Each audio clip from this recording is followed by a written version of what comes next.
ओम श्री गणेशाय नमः।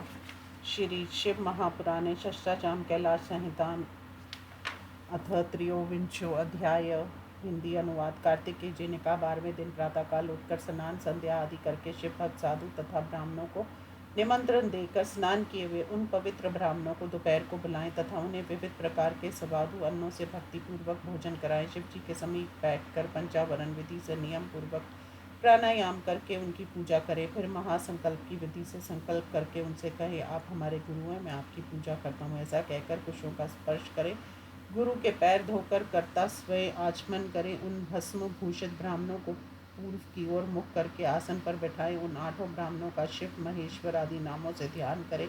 हे मुनि, अन्य ब्राह्मणों को अत्यंत आदर के साथ परमेष्ठी गुरु को साम शिव के रूप में से अपना नाम लेकर ध्यान करें। दूसरे ब्राह्मण को गुरु, तीसरे को परम गुरु तथा चौथे को परात्पर गुरु समझे।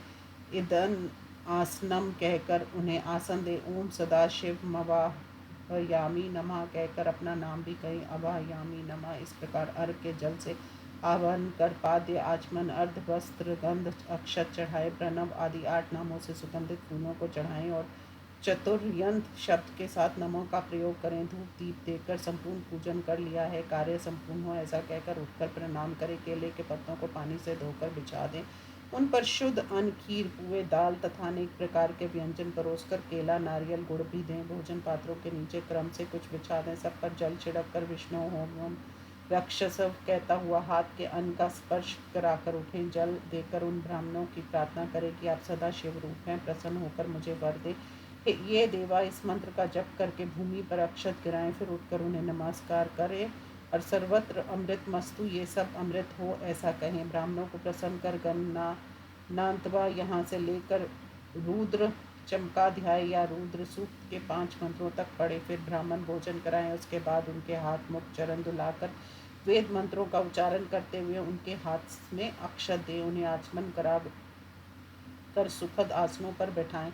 कपूर आदि मिला हुआ सुगंधित जल दें। पान, दक्षिणा, खड़ाऊं, आसन, जल पात्र, पंखा, पीढ़ी या छोटी चौकी, बांस का दंड उन ब्राह्मणों को देकर प्रदक्षिणा नमस्कार आदि से उन्हें प्रसन्न कर उनसे आशीर्वाद ले। फिर प्रणाम कर उनसे स्थिर गुरु भक्ति की प्रार्थना करें। सदा शिव स्वरूप ब्राह्मण प्रसन्न होकर सुख पूर्वक घर जाएं। इस प्रकार उन्हें विदा करके दरवाजे तक उनके पीछे स्वयं भी जाना चाहिए। जब वे लौट आए तब वे घर में आए हुए ब्राह्मणों, बंधु बांधवों, दीनों तथा नाथों के साथ भोजन कर विश्राम करें। कहीं भी कोई विधि विपरीत ना हो, यह सत्य बार बार कहा जा रहा है। इस प्रकार प्रतिवर्ष गुरु पूजन करने वाला पुरुष इस लोक में सुखों को भोग कर बाद में शिवलोक को जाता है। सूत जी ने कहा, सकन देव जी ने अपने शिव शिवान देव जी पर इस प्रकार कृपा करके निर्मल बुद्धि ज्ञानियों में श्रेष्ठ तथा दूसरों पर कृपा करने वाले वे फिर कहने लगे, जो नैमिषारण्य के निवासी मुनिवरों से भगवान वेद व्यास जी ने पहले कहा था, उसके कारण वे आदि गुरु हैं और आप दूसरे जगत प्रसिद्ध गुरु हैं। मुनि श्रेष्ठ सनत कुमार जी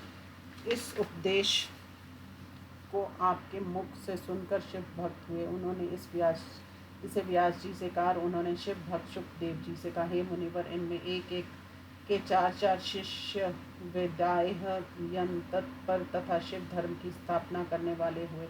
वैशंपायन, पैल, जैमिनी और सुमंत ये 4 व्यास जी के तेजस्वी शिष्य थे। हे महामुनि वामदेव जी, अगस्त्य, पुलस्त्य, पुलह, क्रतु ये महात्मा आपके शिष्य थे। सनक, सनंदन, सनातन तथा सनक, सुजात ये 4 शिव जी के प्रिय योगियों में श्रेष्ठ, चारों वेदों के अर्थ जानने वालों में श्रेष्ठ सनत कुमार जी के शिष्य थे। गुरु, परम गुरु, परात्पर गुरु, परमेष्ठी गुरु ये शुक देव जी के भी पूज्य थे। ये प्रणव विज्ञान 4 शिष्य वर्गों में स्थित है। ये काशी में मुक्ति प्राप्ति का प्रमुख कारण है। ऊपर कहा गया है, ये मुनि मंडल अलौकिक, प्रभावशाली, पर शिव के अधिष्ठान रूप है। वेदांत के तत्व का चिंतन करने वाले बुद्धिमान साधुओं द्वारा पूजित तथा वेदादि विभाग से कल्पित 5 महाभूतों से घिरा हुआ होने पर भी तुम्हें संतोष देने वाला और धन संपत्ति से संसार का कल्याण करने वाला है।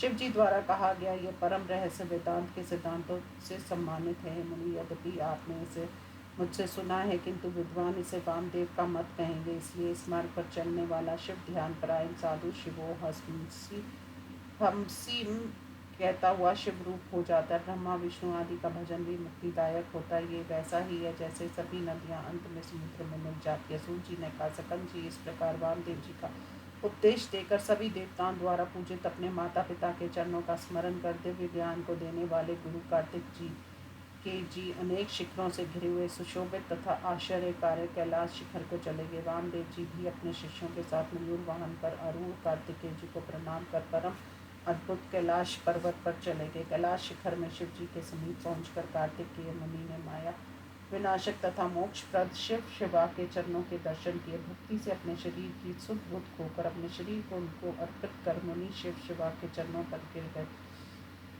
प्रणाम कर उठकर फिर वेद शास्त्रों के तत्व के पूर्व से पूर्ण अनेक स्रोतों से वामदेव ने शिव पार्वती तथा कार्तिकेय की स्तुति की। शिव शिवा के चरणों को अपने सिर पर रखकर उनकी पूर्ण कृपा पाकर वहीं निवास करने लगे। आप लोग भी महान ऐश्वर्य संपन्न प्रणव के अर्थ को समझकर, जो वेदों से में भी गुप्त है तथा तारक मुक्तिप्रद मंत्र है, यही विश्वेश्वर के चरण कमलों में सुखपूर्वक निवास कर सायुज्य मुक्ति का सुख प्राप्त करें।